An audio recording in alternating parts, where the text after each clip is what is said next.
నిర్ణయాలు తీసుకోవాలనేదే నా ఆలోచన. గద్దరన్న జయంతో వర్ధంతో ప్రభుత్వం చేయడం పెద్ద విషయం కాదు. గద్దరన్నకు వేలాది లక్షలాది కోట్లాది మంది అభిమానులు వాళ్ళు అనుకుంటే ఇట్లాంటి కార్యక్రమాలు ఎడంచేతో ఏర్పాటు చేయగలరు. కానీ ప్రభుత్వం ఒక గొప్ప వ్యక్తిని గుర్తించడం కీర్తించడం ద్వారా భవిష్యత్ తరాలకు ఒక సాంప్రదాయాన్ని ఇవ్వాలన్న ఆలోచనతోని గద్దరన్న జయంతి వర్ధంతులను ప్రభుత్వం అధికారికంగా నిర్వహించడమే కాదు, వారిలో ఉన్న కవి కావచ్చు, గాయకుడు కావచ్చు, పోరాట యోధుడు కావచ్చు, ఈ సమాజానికి స్ఫూర్తి ఇచ్చిన నాయకుడుగా వారి పేరు మీద ఒక అవార్డు ఉంటే సంవత్సరానికి ఒకసారి వారిని గుర్తు చేసుకోవడానికి కీర్తించుకోవడానికి గద్దర్ అవార్డులను ప్రకటించి ఖచ్చితంగా అమలు చేయాలి. ఆ బాధ్యత మీరు తీసుకోండి అని చెప్పి మా ఉప ముఖ్యమంత్రి మిత్రుడు బట్టి విక్రమార్క గారికి నేను బాధ్యత అప్పచెప్పాను. ఎందుకంటే బాధ్యత తీసుకున్న వాళ్ళు కూడా దాన్ని బాధ్యతాయుతంగా నిర్వహించినప్పుడే ఆ పనికి ప్రాధాన్యత ఉంటుంది. అదేవిధంగా వారు చనిపోయినప్పుడు నాకు బాగా గుర్తుంది. నేను ఎక్కడో ఉన్నా, గద్దరన్న ఆరోగ్యం విషమించింది అని చెప్పి టీవీలలో వస్తే నేను ఒక ఫోన్ చేసి అక్కడ హాస్పిటల్ వాళ్ళని అడిగిన, ఏంది పరిస్థితి అని. లేదండి, వారు తుది శ్వాస విడిచిండ్రు, మేము అధికారికంగా ప్రకటించడానికి మాకు ఇంకా కొన్ని కార్యక్రమాలు ఉన్నాయి అని చెప్పి హుటాహుటి నా కార్యక్రమం రద్దు చేసుకొని అమీర్పేట హాస్పిటల్కి నేను అక్కడికి వెళ్ళిన.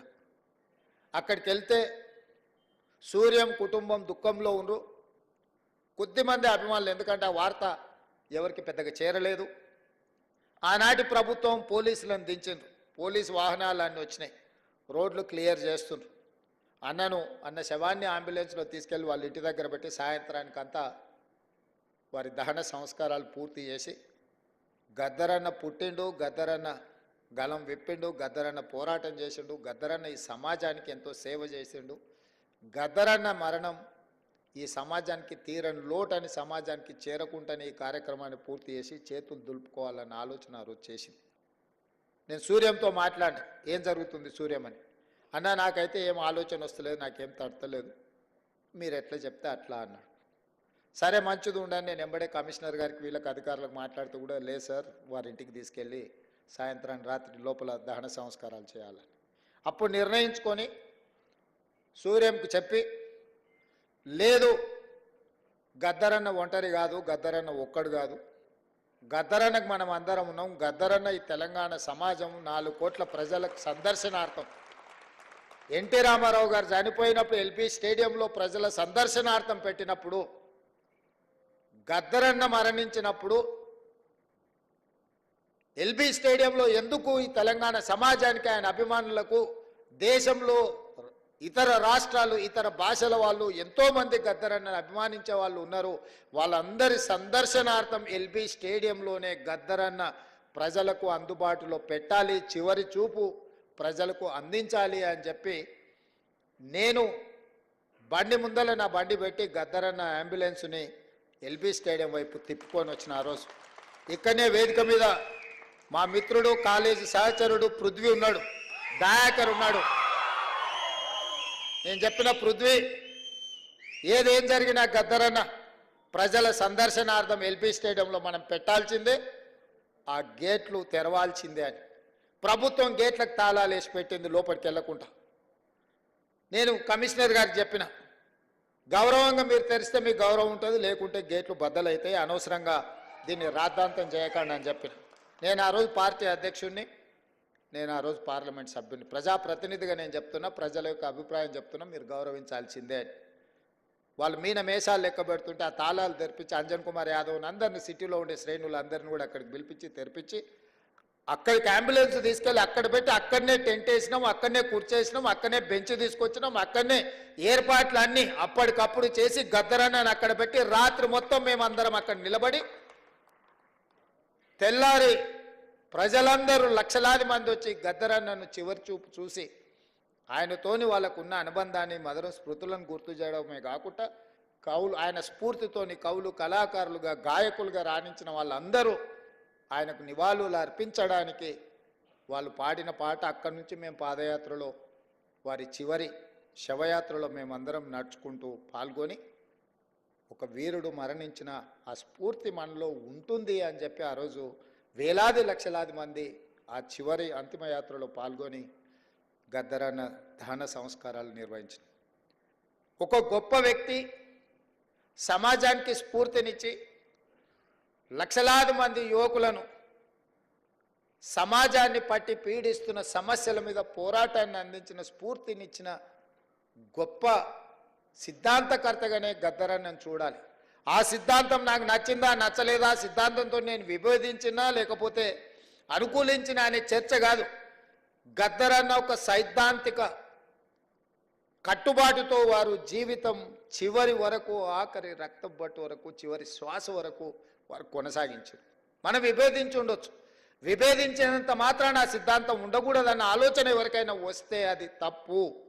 100% నేను ఖండిస్తున్నా. విభేదించిన సిద్ధాంతాన్ని కూడా చర్చలో పెట్టడమే ప్రజాస్వామ్యము. ఈరోజు చట్టసభలల్లో అన్ని రాజకీయ పార్టీలతో పాటు అన్ని రకాల సిద్ధాంతాలకు సంబంధించిన వ్యక్తుల ప్రాతినిధ్యాన్ని డాక్టర్ బాబాసాహెబ్ అంబేద్కర్ గారు అనుమతి ఇచ్చిండ్రు అని అంటే ఆ స్ఫూర్తితో ముందుకు వెళ్ళాలి. అందుకే కేంద్ర ప్రభుత్వం పద్మభూషణ్, పద్మశ్రీ అవార్డులను ప్రకటించాలని రాష్ట్ర ప్రభుత్వాన్ని తెలియజేసినప్పుడు వ్యక్తిగా కాదు, తెలంగాణ రాష్ట్ర ప్రభుత్వంగా ఈ భారతదేశం యూనియన్ ఆఫ్ స్టేట్స్ ఏ ఒక్క వ్యక్తి యొక్క రాజ్యం కాదు, రాజ్యాధికారం కాదు. ప్రజలు ఎన్నుకున్న ప్రజా ప్రభుత్వాలు, రాష్ట్ర ప్రభుత్వాలు కూడితేనే కేంద్ర ప్రభుత్వం. రాష్ట్రాలుగా ఎవరికి వాళ్ళం విడిపోతే కేంద్రం అనేది మిథ్య, కేంద్ర ప్రభుత్వం అనేది మిథ్య. ఆ వ్యక్తులు గుర్తుపెట్టుకోవాలి.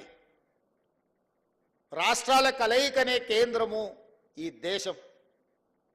రాష్ట్ర ప్రభుత్వాలకు సంబంధించిన మేము ప్రభుత్వ అభిప్రాయంగా మా తెలంగాణ సమాజాన్ని, ప్రజలను స్ఫూర్తిని అందించి గొప్ప ఆదర్శంగా నిలబడ్డ వ్యక్తులకు అందించే పద్మభూషణ్, పద్మశ్రీ అవార్డు ఇవ్వవలసిందే. దానికి ముందు వరుసలో ఉండేవాడు గద్దరన్న. వారితో పాటు చుక్కా రామయ్య గారిని, అందశ్రీని, మిత్రుడు గోరెట వెంకన్నను, జయతీర్ తిరుమలరావు గారి పేర్లు నేను ప్రతిపాదించిన. ఇందులో ఏ ఒక్కరూ మా పార్టీ కార్యకర్త కాదు, నాయకుడు కాదు, కాంగ్రెస్ పార్టీ సంబంధం లేనోళ్ళు.